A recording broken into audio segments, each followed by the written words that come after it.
जय माता दी। राधे राधे एवरीवन। कैसे हैं आप सब? होप करती हूँ आप सब बहुत अच्छे होंगे। गाइज, आज की वीडियो में हम आपके साथ शेयर करने वाले हैं कि नवरात्रि में अखंड ज्योति कैसे की जाती है, नवरात्रि में अखंड ज्योति के नियम क्या क्या होते हैं और नवरात्रि में अखंड ज्योत करते समय हमें किन किन बातों का ध्यान रखना चाहिए।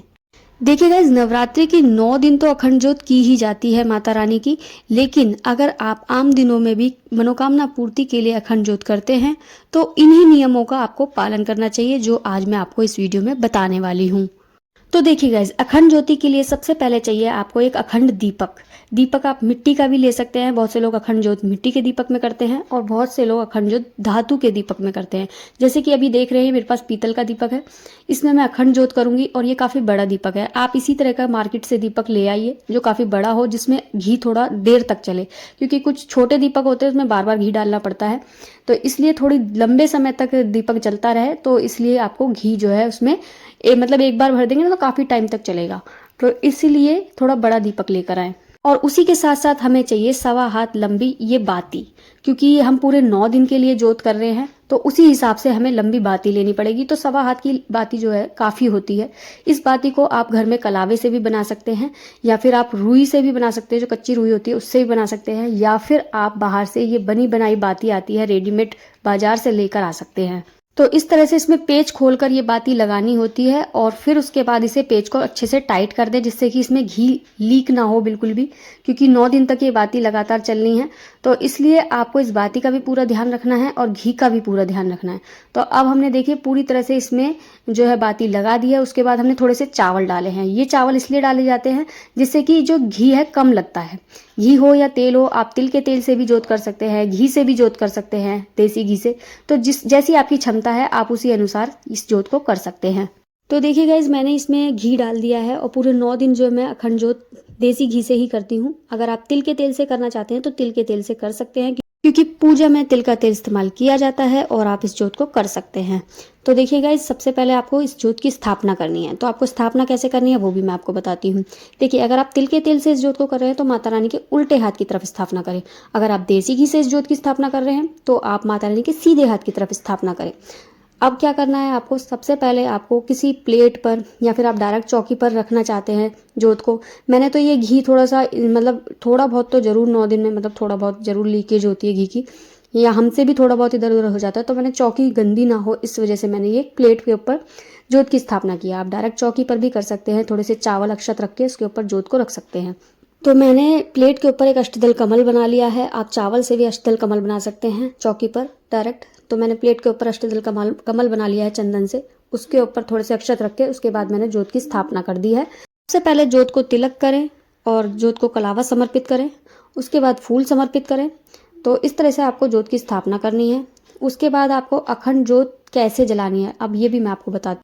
आपको कभी भी डायरेक्ट माचिस से अखंड जोत नहीं जलानी चाहिए। आपको अखंड जोत कैसे जलानी है, एक कलावा ले लें, उसमें उसे घी में अच्छे से डिप करके उसको जला करके कलावे को, फिर उस कलावे से जो है आपको अखंड जोत जलानी है। जैसे कि अभी आपने वीडियो में देखा, मैंने कलावे से ही अखंड जोत जलाई है, माचिस से अखंड जोत नहीं जलाई जाती।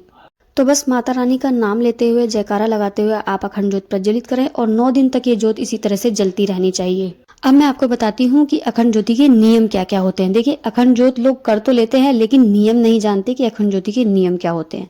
देखिए, सबसे पहले आपको क्या ध्यान रखना है, जैसे कि सबसे पहले बाती का ध्यान रखा जाएगा। पूरे 9 दिन तक आपको इस बाती का पूरा ध्यान रखना है। इस पर कार्बन आ जाता है, मतलब काला काला आपने देखा होगा ऊपर जम जाता है बाती के ऊपर, तो उसको कैसे हटाएं। देखिए, आपको क्या करना है, अगर आपने कभी अखंड ज्योत नहीं की है और आपको नहीं आता अखंड ज्योत को बढ़ाना, मतलब बाती को बढ़ाना, तो आपको क्या करना है, एक दीपक जला लें। उसी ज्योत में से एक दीपक जला लें, घी की बाती रख के, और उसी ज्योत में से ये दीपक जला लें। मैंने जैसे कि अभी देख रहे हैं मैंने इसी में से जलाया है। और फिर इस ज्योत को इसलिए जलाया जाता है कि मान लीजिए आपसे बाई चांस ये ज्योति शांत हो गई तो आप इस ज्योत में से अखंड ज्योत जला सकते हैं। तो ये ज्योत अखंड ज्योत जो है कभी भी खंडित नहीं मानी जाएगी, अखंड ही मानी जाएगी। और अखंड का मतलब यही होता है कि खंडित ना होना, बीच में ना रुकना, कंटिन्यू चलते रहना, तो उसे अखंड माना जाता है। तो देखिए, अगर आपको लगता है कि कहीं आपकी ज्योत शांत ना हो जाए तो इस तरह से दीपक जरूर जला लें। और दूसरी बात कि आपको दीपक के जहाँ आप अखंड ज्योत कर रहे हैं, जहाँ आपकी चौकी लगी हुई है माता रानी की, वहीं आपको सोना होता है। पूरी रात वहीं सोएं जिससे कि आप ज्योत का पूरा ध्यान रख सकें। तो जहाँ भी आपने माता की चौकी लगाई है वहाँ ही आप अपना बिस्तर लगाएं नीचे ज़मीन पर और वहीं सोएं पूरे 9 दिन। अखंड जोत को कभी भी अकेला नहीं छोड़ा जाता। जब भी आप अखंड जोत करते हैं वहाँ कोई ना कोई ज़रूर रहना चाहिए और कभी भी घर का ताला लगाकर नहीं जाना चाहिए। घर में कोई ना कोई ज़रूर रहना चाहिए अखंड जोत का ध्यान रखने के लिए। और ऐसा भी होता है बहुत से लोगों का कि वर्किंग होते हैं, कि बाहर जाते हैं, वो अखंड जोत अपने घर में नहीं कर सकते, लेकिन उनका मन है कि वो अखंड जोत करें। तो उनको क्या करना है, वो किसी मंदिर में, किसी सिद्धपीठ स्थान पर, मतलब जो शक्तिपीठ होते हैं स्थल, उन पर जाकर अपने नाम की अखंड जोत किसी भी पुजारी से, मंदिर के जो पुजारी होते हैं उनसे करवा सकते हैं।